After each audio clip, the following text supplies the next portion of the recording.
how do you take what you may do internally, tell it to the world, and invite everybody back into the room, and invite yourself out into the public as to go on, because there's a lot of this tremendous history behind those walls over there. There's a lot of history and a lot of documents and a lot of those kinds of things right behind those walls, and all you have to do is come in and ask. Could you see it? Or there are great researchers here which will note a lot of questions people may ask. They have a lot of information to give you, and you just have to ask for it, and then we'll go within 10 seconds. They are usually off to find that information to you. Okay, let's get to the official program. Like I said, go to the table back there. You want to know anything else about the North Carolina Room. Again, my name is Roy Harris. I'm on the board of the North Carolina Room for about 2 years. And let's get started. Today, there's an individual that you all need to know. Some of you think that you know of this individual, but until we finish this performance and this day, today we have in our presence the Reverend Dr. Pauli was an American civil rights advocate, feminist, lawyer, and ordained priest. 4 things already. She is best known for furthering the civil rights and feminist cause. She is the co-founder of NOW, the National Organization of Women, and was the first woman to be awarded a JDS degree from Yale. Ladies and gentlemen, I present to you Dr. Reverend Pauli Mary.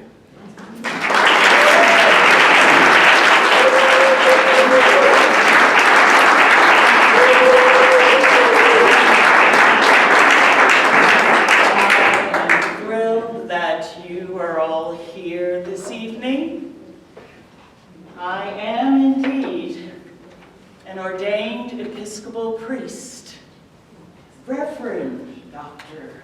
Pauli Murray.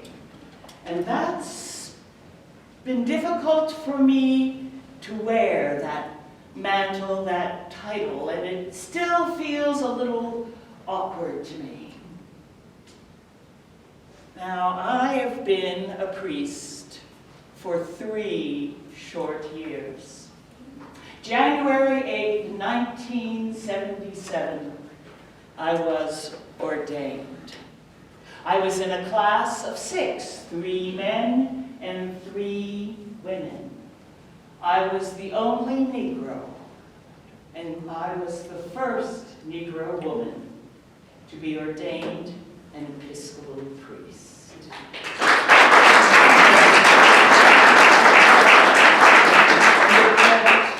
Goes to that denomination. It struggled with it for a long time. And I struggled with it. Several weeks before the ceremony, I was shaken to my very soul with doubt. Was this God's will for me, or was it just another typical move by Pauli Murray to make the world accept who she was and do what I thought was right? I prayed to God for a sign. I was the last one in my class to be ordained. And people told me that when Bishop Creighton placed his hand on my head, that the clouds outside of the National Cathedral in Washington broke apart and sun shone and sent beams of light through the stained glass windows into the sanctuary with such suddenness that I'm told some people gasped. When I was told that after the ceremony, I knew that that was the sign that I had prayed for. I was an official woman of faith. Now, I had been a woman of faith all of my life, born and raised an Episcopalian, raised in Durham, North Carolina. But I think my faith in myself was greater than my faith in God.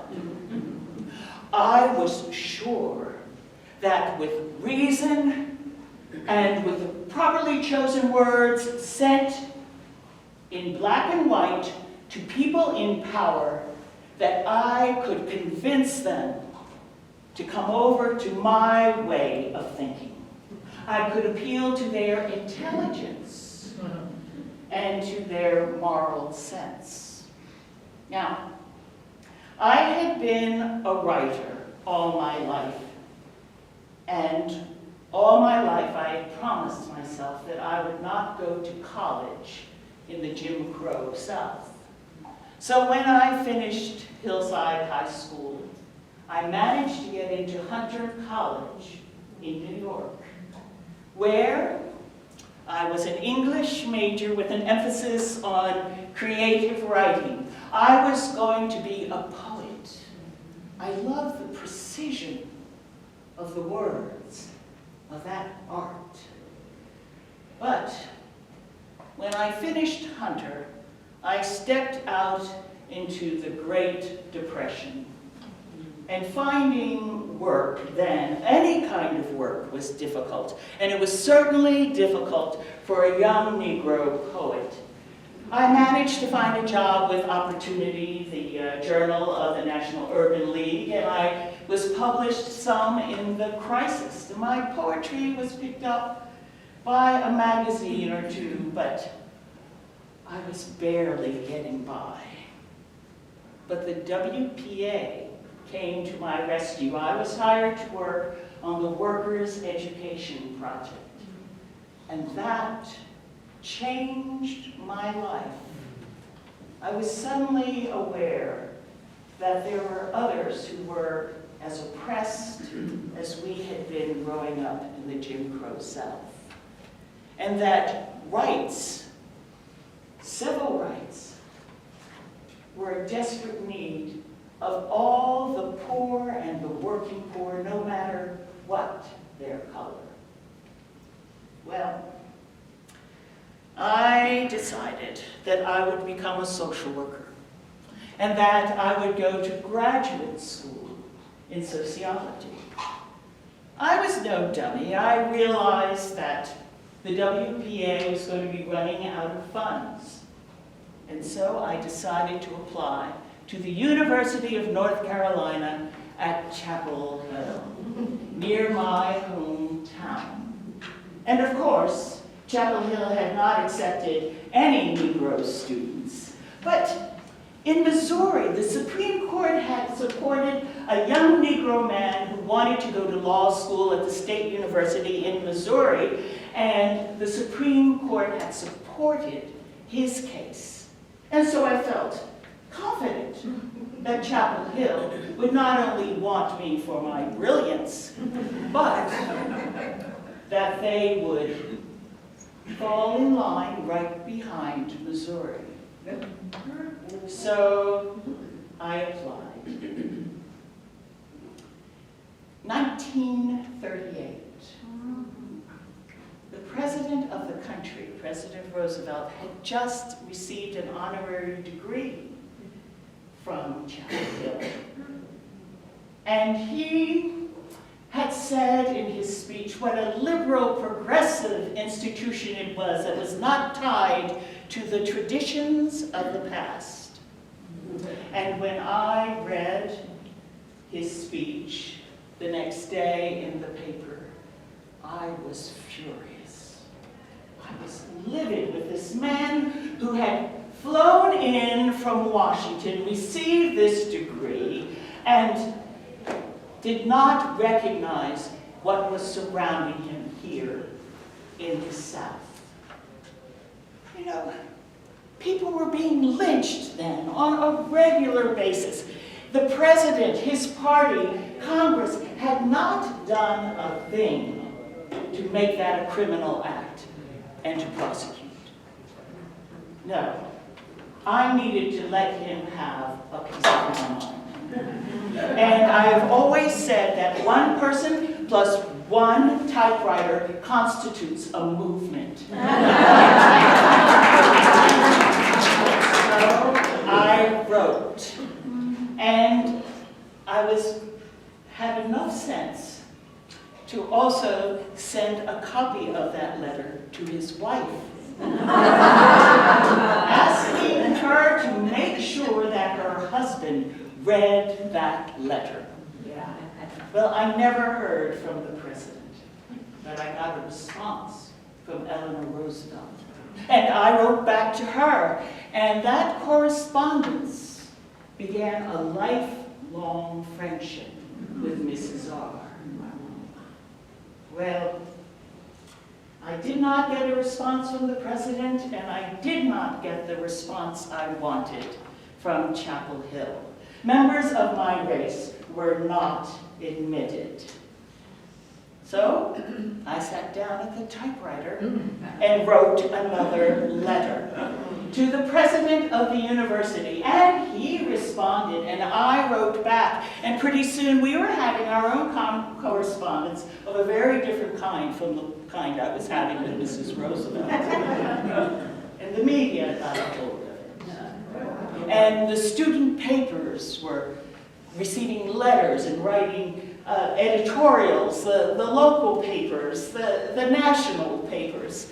The NAACP got wind of what was going on and came to see me. And we talked, and they decided I was not the case that was going to end separate but equal. No, you see, I was still living and working in New York. And I was also getting letters from my aunt in Durham, who was a teacher. And she was beginning to be afraid, not only for her job, but even for her life back there in Durham. So I had to accept the fact that I was not going to get a sociology degree from Chapel Hill. And I stayed in New York. But then in 1941, something happened that changed the whole direction of my life. I had planned to come down to Durham for Easter to visit my Aunt Pauline and to take the bus. And I traveled with a friend who had never experienced the Jim Crow South. She was born and raised in the Caribbean and had spent all of her time in New York in the United States. To make a long story short, when the bus crossed into Virginia, we got in trouble. And we were arrested because we refused to sit in the uncomfortable seats that were available to Negro passengers. Well, I wrote letters again, came to the attention of the NAACP attorneys, and this time they came to Virginia, and they felt sure that I would be the case that would turn over the bus segregation laws. Well, Virginia changed the charges from breaking the segregation laws to causing a disturbance. It effectively killed my case. The NAACP attorneys were about to go back to Washington, D.C., but I had impressed them, and they had impressed me. I asked questions, I contributed my own ideas as they were discussing the case. And then Leon Ransom, who was the head of the Howard Law School, said, "Pauli, have you considered law school? You can come to Howard, apply, and you don't have to worry about a thing." Well, I knew that my job in New York was going to run out, and what was I going to do? But I had a new passion for what the law could do. So I applied and was admitted. I and one other woman in the class, and she dropped out eventually. I was the only woman in that class. And after all of my life of fighting against Jim Crow, I got to Howard University Law School, and the person I dubbed Jane Crow reared her ugly head. There I was, was the heart of the legal battle for civil rights, for ending Jim Crow laws and bus segregation, and those same men were doing the same kinds of oppression and ostracism and marginalization of me because I was a woman. I was ostracized, I was ridiculed, I was denied things that rightfully were mine. Once you finish the second year of law school at Howard, the top-ranked student was elected Chief Justice of the Court of Peers by the other law students. Well, I was the top-ranked student. But rather than elect me Chief Justice, they decided not to have the election at all. So I went into my last year of law school, no Chief Justice, no Court of Peers. But we all did have to take this notoriously difficult class, Bills and Notes. And as we struggled through that and approached exam time, I asked if I could join a study group. I went to every study group that was forming in my class, and I was rejected from every one. I was prepared to study by myself, but it just so happened there was another student who was rejected from all of those study groups. Billy had started Howard Law a few years before and had dropped out for personal reasons and had come back and was in our class. So Billy and I prepared for the final exam together. And when the results were posted, we had the highest grades. So my classmates did a flip-flop. I was immediately elected Chief Justice and President of the senior class. But then second semester, we were in senior seminar and sitting around a table talking about ideas, suggestions that would be successful in overturning Plessy v. Ferguson, which established separate but equal. And they were all interested in doing what the NAACP attorneys had been doing for years. Change it case by case by case, with the hope that one of those cases would get to the Supreme Court and the decision would come down in our favor. I did not see the point in that. I thought that we should pursue the unconstitutionality of separate but equal. And my idea was met with silence, astonishment, and hoots of derisive laughter. Well, that goaded my stubbornness and my determination, and I decided to write my senior seminar paper on precisely that. Well, 20 years later, I went back to Howard Law and was visiting an old professor who was still working there, Spotswood Robinson, had been a big-time civil rights attorney. And I asked him about my paper. And he said, oh, it's right over here, and pulled it out of his file. And he said, you know, Pauli, we built our briefs on your thoughts when we argued Brown v. Board of Education. And all I could say was, Spots, why didn't you tell me? I had lived for 20 years with that bad taste in my mouth and those painful memories. But my thinking had made a difference, and I'm so glad that I had written it down.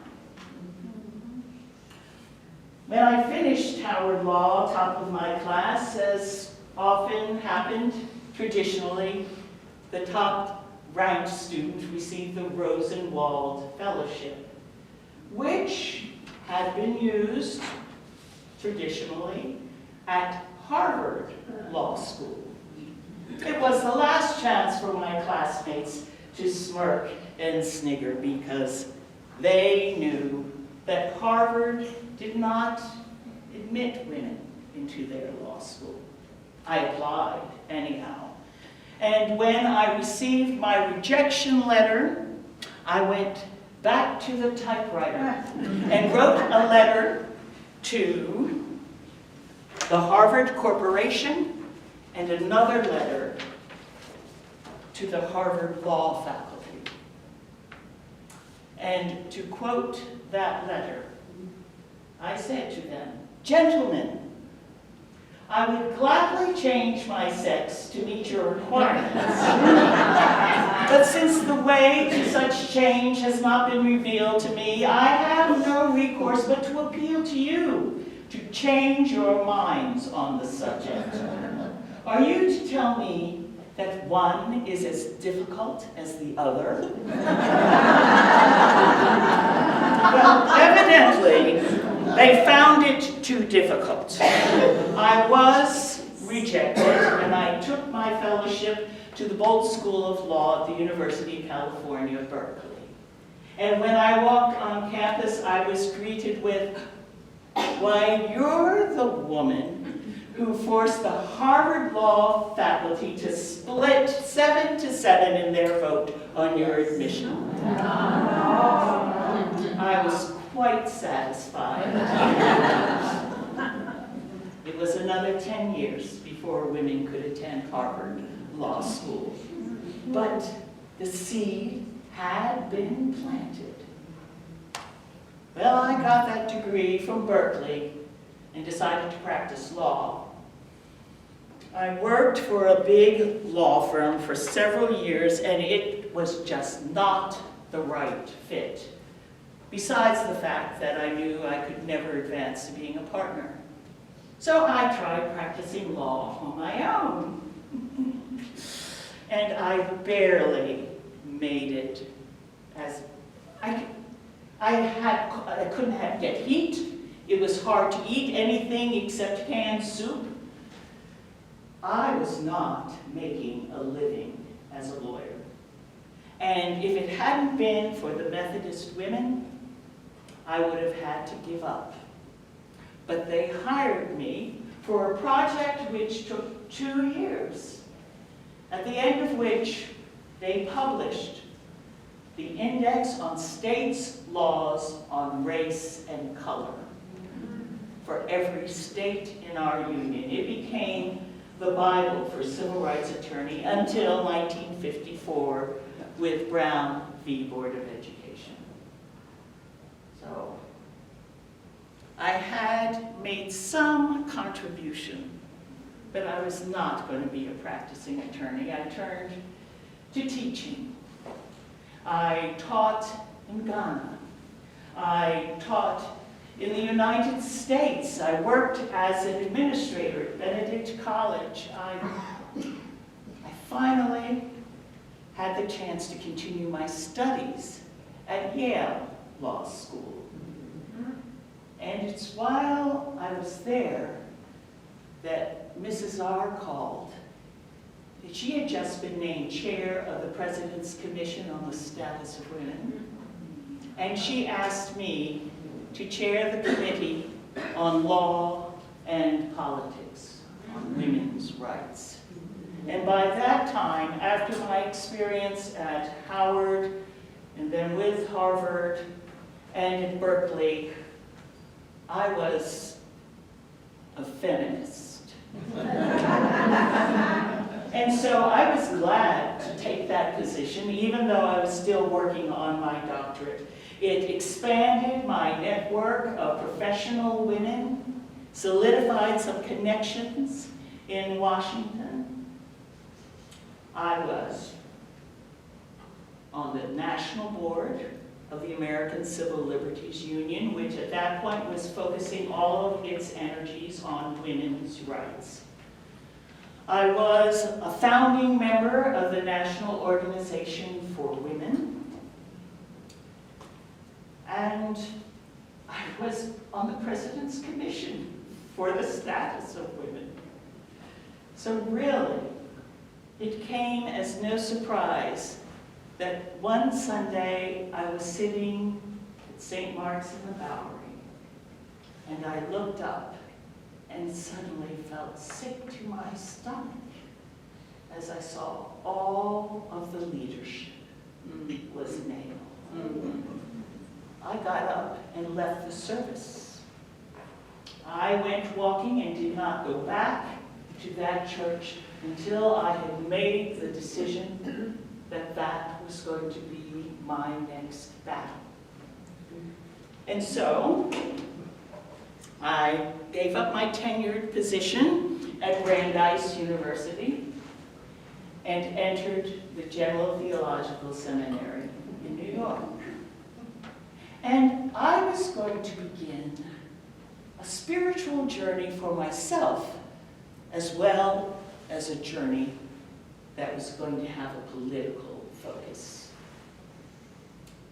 I wasn't doing it with any idea that I would be ordained.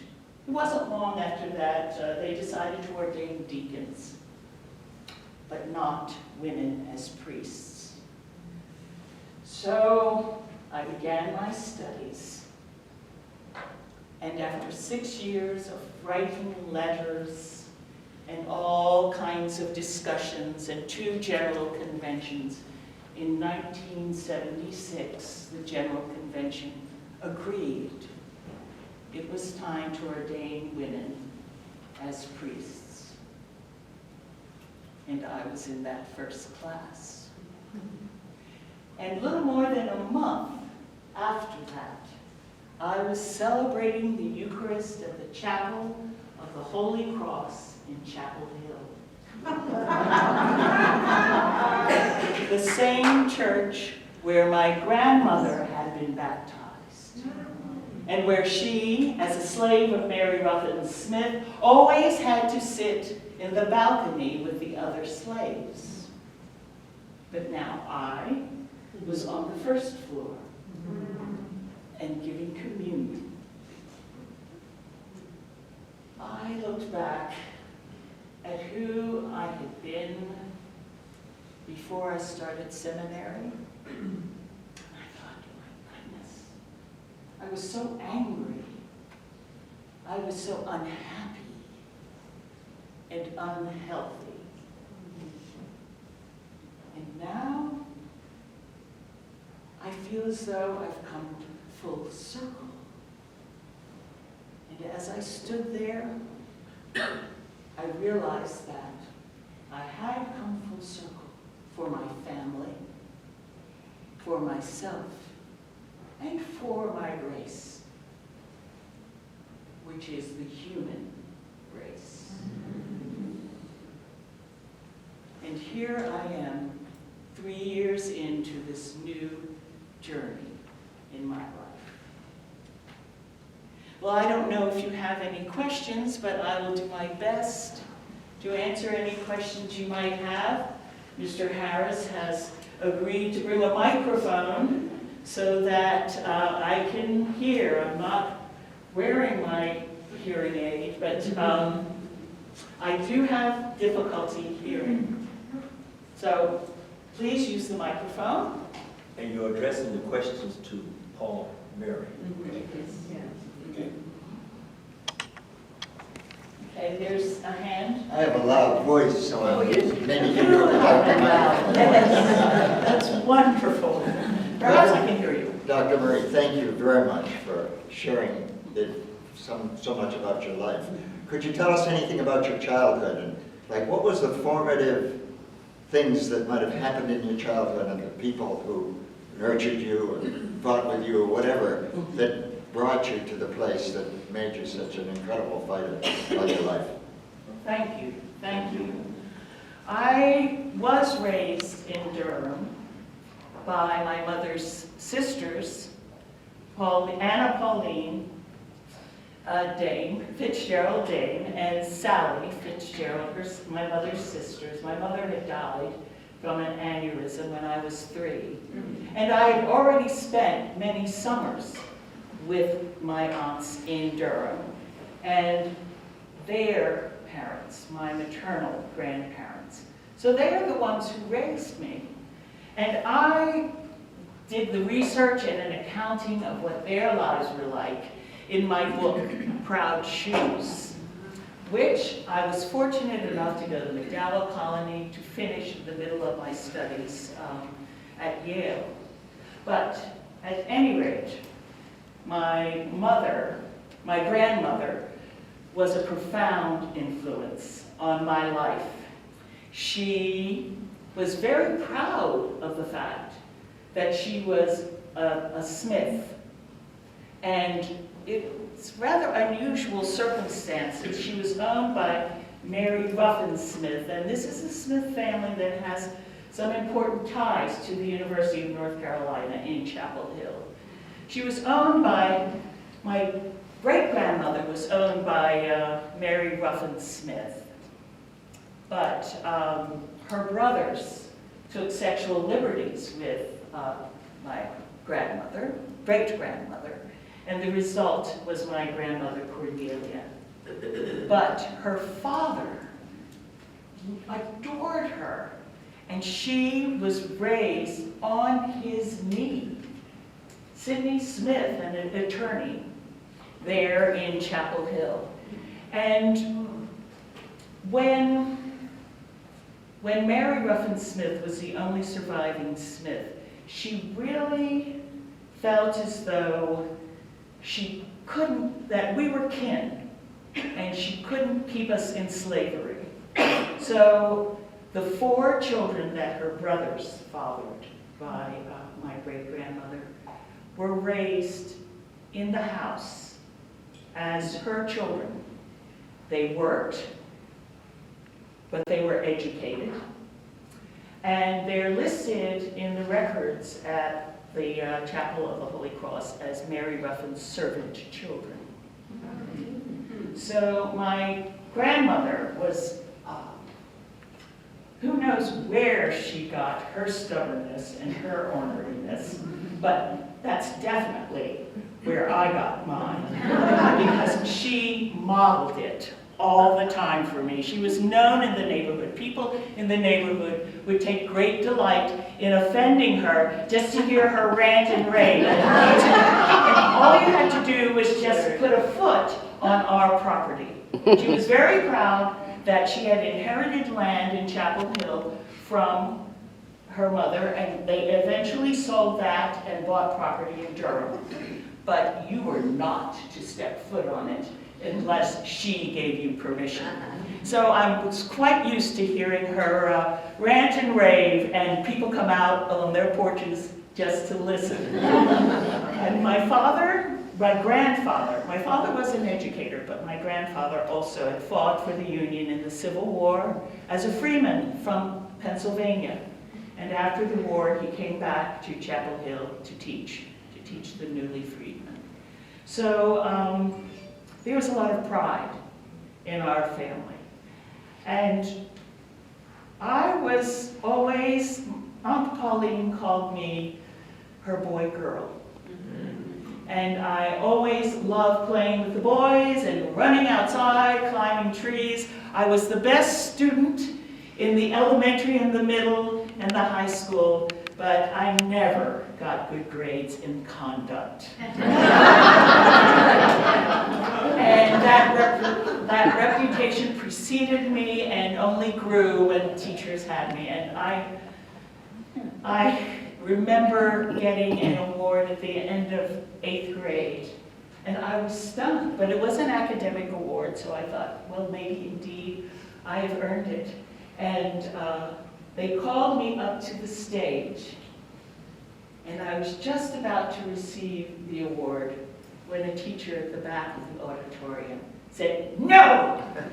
Pauli Murray is not to get that award," and she came up on the stage and took it out of my hands.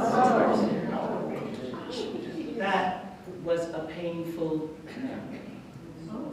But, you know, I'm beyond that now. I have other painful memories. Yes. Yes. You know, on the whole, do you think that Yale treated you better than Harvard? As Harvard. I cannot tell you when Yale Law first admitted women, but I got in '61. And the law school was fine. I did have problems finding a place to live in New Haven. And eventually I had to depend on a white friend to go and rent a small apartment for me. And luckily, you know, that the landlord could not back out, the realtor could not back out once I had paid and moved in. How did your, how did your 3 years, the last 3 years go for you as an ordained priest in the church? That has been marvelous. Thank you for asking. That has been a marvelous experience. I am not leading a church, and I don't expect to.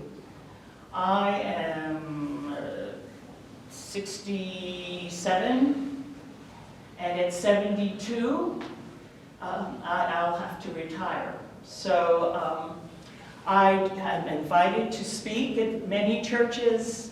I get to fill in for other priests who are on sabbatical. Well, maybe it's not called sabbatical, but taking a leave. And so I am busy. I'm also ministering, and I'm consulted frequently about legalities of things because of my background with law. So I am busy. I am staying very busy. What happened to your co-student at Howard, William? Who was that and what? Really, I do not know. I do wish I could give you an answer, but I don't know how he did. He did finish with us. If you was out time to write poetry. I have not written, oh, the question was if I have found time to write poetry. And I have not, the last thing, I'm working now on my autobiography. The last thing I wrote was Proud Shoes, but I did, my collection of poetry has been published, and I'm just not writing poetry anymore. I feel as though the law is its own kind of poetry. One of the things I love about writing legal papers, it's the same precision of language that you have in poetry. And I work hard on crafting my sermons as well. So I fulfill my writing in that way. Yes? Did you ever return to St. Mark's in the Bowery? Oh, yes. Yes, but not in the role of priest. But I did return. It was just a matter of months. Oh. But for someone who had been taking communion and going to church 2 or 3 times a week, not going for several months was a big gap in my life. Gentlemen. Pauli, you have given us an exhaustive rundown of your exhausting public life. Would you give us some insight into your private and personal life, your marriage, your later primary relationships? Well, I did marry for about 2 years, not long after I finished Hunter. And we did not have, it was just a wrong fit. And we did not have the money to get divorced until 10 years later. But I have been alone for a large period of my life until, it was the 50s. It was the early 50s, about half of my life I've had a very close friend, Irene Barlow, who I met at that law firm. And we live together at this point. Yes? So are you ever going to publish any of your sermons? Oh, I do not know if my sermons are worthy of being published, but I keep everything that I write and everything that's been written to me. So if someone, when I'm gone, wants to publish those sermons, they will be available. Whenever I move from one place to the other, I rent a truck just for my boxes. I keep everything. Gentleman in blue. Was you and C. Chapel ever come back and acknowledge their mistakes for not accepting you or giving you any kind of post? Well, Can you repeat the question? oh, yes, did UNC at Chapel Hill ever come back and apologize to me? And really, they owe the apology to everyone of my race. However, they did offer me an honorary doctorate. And I was about to go there and accept it when the news came out that they had not fully integrated all 16 of the UNC campuses. And I felt that politically it was not the time for me to accept an apology in any forum from Chapel Hill. So they offered, they did not offer again, and I did not accept it that first time. With everything else that you were involved in, did you get actively involved in the civil rights movement in the 60s? Not in the 60s, but I can tell you that while I was at Howard Law in the early 40s, 41 to 44, that I was the head of the youth chapter of NAACP on the campus, and that we staged sit-ins at several restaurants in the DC area, and some of these restaurants were smack dab in the middle of the Negro neighborhood, but would not serve Negroes. So we effectively staged sit-ins in the 1940s in Washington, DC, and opened up, I think it was a total of 3 restaurants. And then we got word from the head of Howard University, not just the law school, that we were not to do that kind of thing anymore, or we would not have an NAACP chapter. He would take steps. It was clear, excuse me, that he felt the money was jeopardized by our activities. I am going to need a sip of water. I don't know what I just inhaled, but. Do you foresee a time when Calhoun College at Yale will be renamed for you? I can't believe that that's even crossing anyone's mind. Calhoun. Not an ideal person to be naming any college after, but no. That would be a dream. Maybe that will happen someday. We're going to do a switch here, and the switch is, what do you want to know about Becky Stone?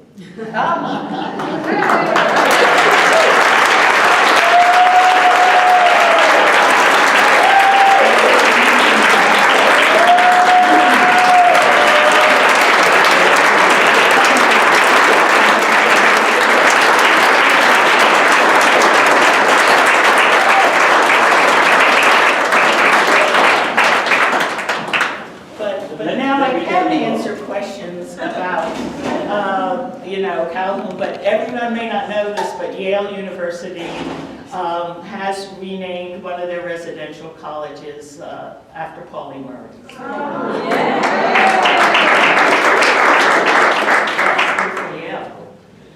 One of our stories with Becky was, I think that's the first time I saw Becky performing. It was with her friend Janet in the back. Oh, yeah.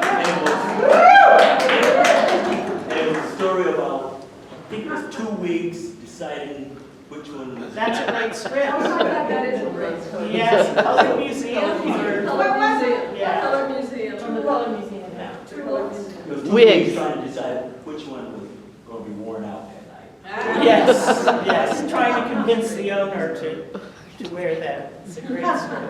I have a question, Becky. As you were researching this, and you answered the gentleman's question about her relationships very discreetly, how was that in her life?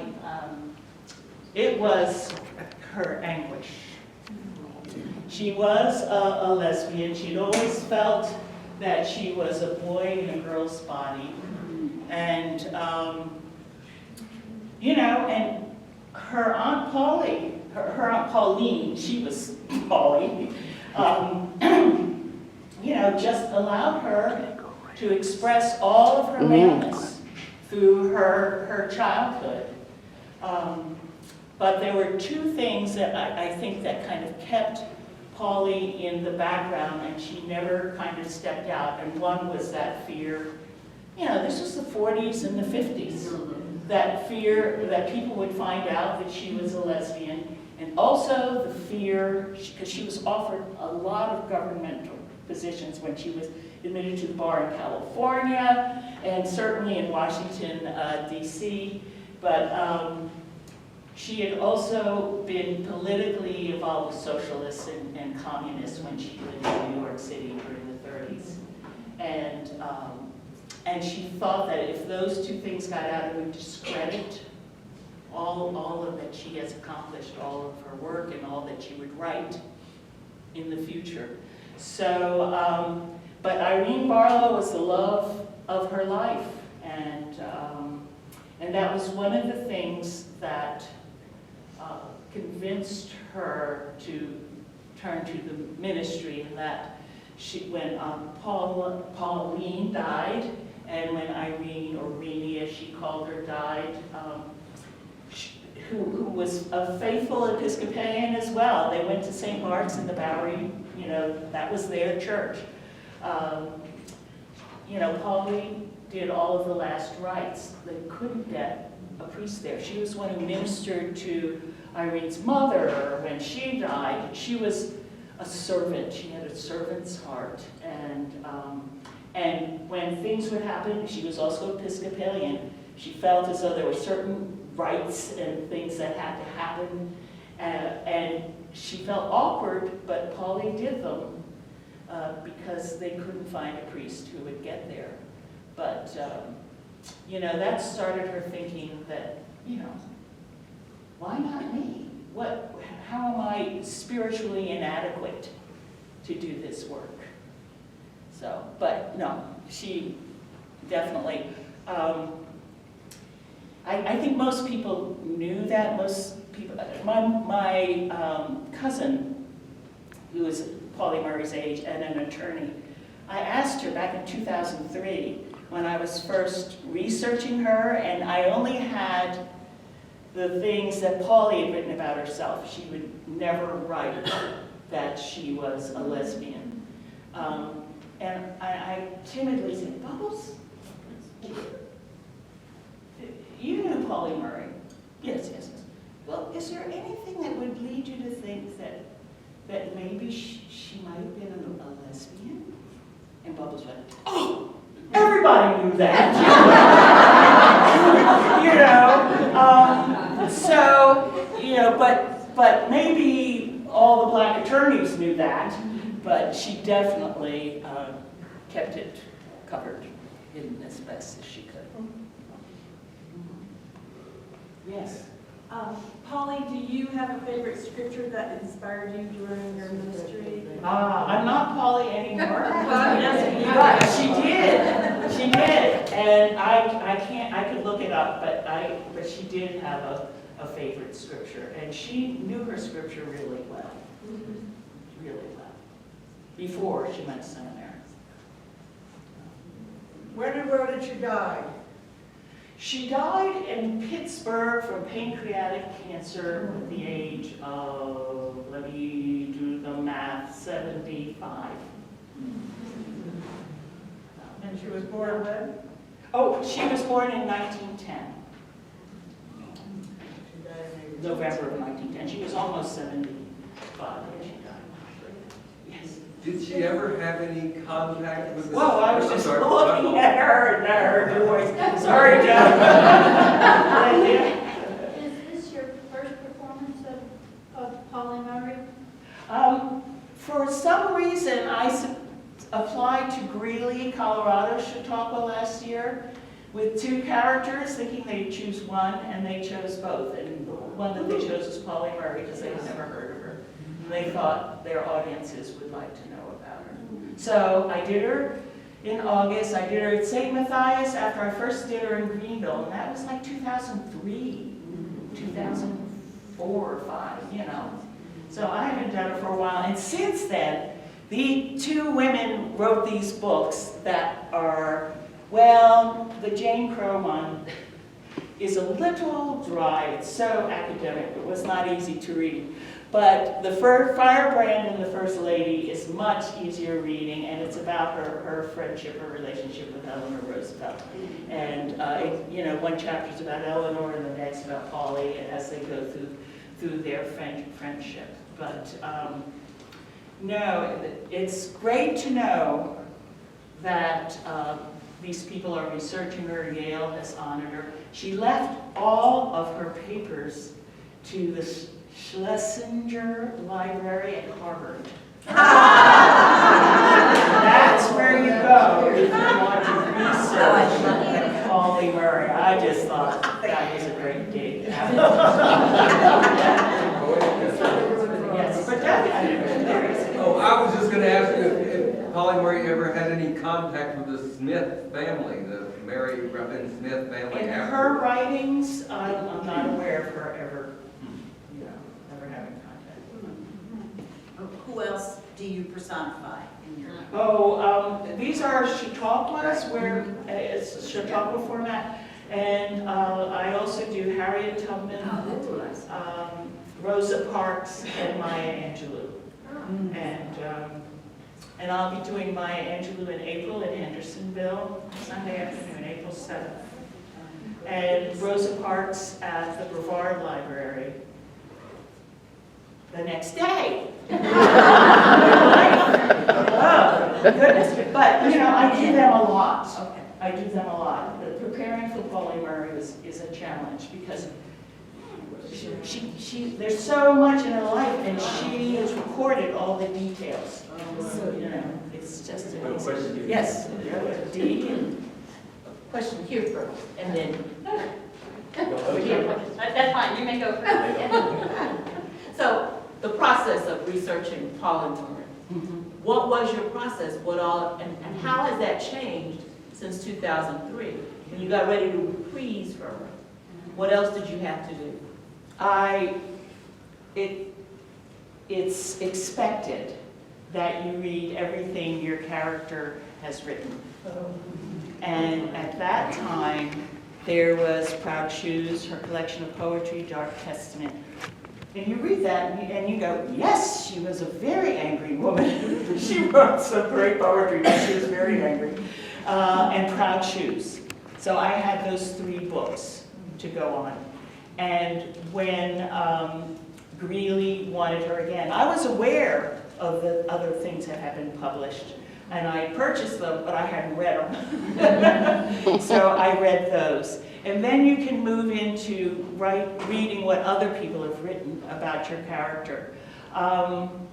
There was a fabulous panel on her a couple of years ago that was, I think it was at Harvard, that is 2 hours on YouTube, and that was great to listen to. Her sermons have been published. Somebody got them and published her sermons and other writings. She wrote some really powerful feminist things that I've looked up and I've read. And sometimes I get buried in the legalese and can't slog through that. But, you know, the rest of it, I can get the point that she was making. People would come to her when they were trying to pass this 1964 Civil Rights Act. There was all this issue about whether to add sex, you know, to protect women as well. And for some reason, Congress is like, oh, oh yes, we're going to do this favor for black men, but they weren't going to include women, black or white. And so Pauli Murray wrote a memo. The people she had met during that presidential commission contacted her and said, you need to write a memo on this and make it good. And she wrote a memo on it, and they gave copies to Robert Kennedy, Everett Dirksen, Humphrey, Margaret Chase Smith, and a few others. And at Pauli's insistence, they sent one to Lady Bird. And, you know, that's the kind of reputation she had, and the kind of confidence they had in her writing. And so I read that, you know, not understanding everything, but I read that. And of course, sex was kept in there. And then the Civil Rights Act passed. But you know, you get all into, like, some strategies to defeat civil rights bills were to add sex, because white men would not vote for legislation that protected or empowered women, hence the ERA. You know, she fought desperately for the ERA, but she didn't start off in favor of the ERA, but eventually she was. We'll take one last statement or question. A question for you. In Chautauqua and here, you perform the stories of black women to predominantly white audiences. And I wanted to ask you what your intention is in bringing the stories of these women to light, particularly to white audiences. I think it's important to know the reality. Well, first of all, most people don't know Pauli. So it's important to bring her to people's mind, but I really make an effort to bring the reality of who, and not myth, of who these black female leaders were. And to do Chautauqua, the character has to be dead. So,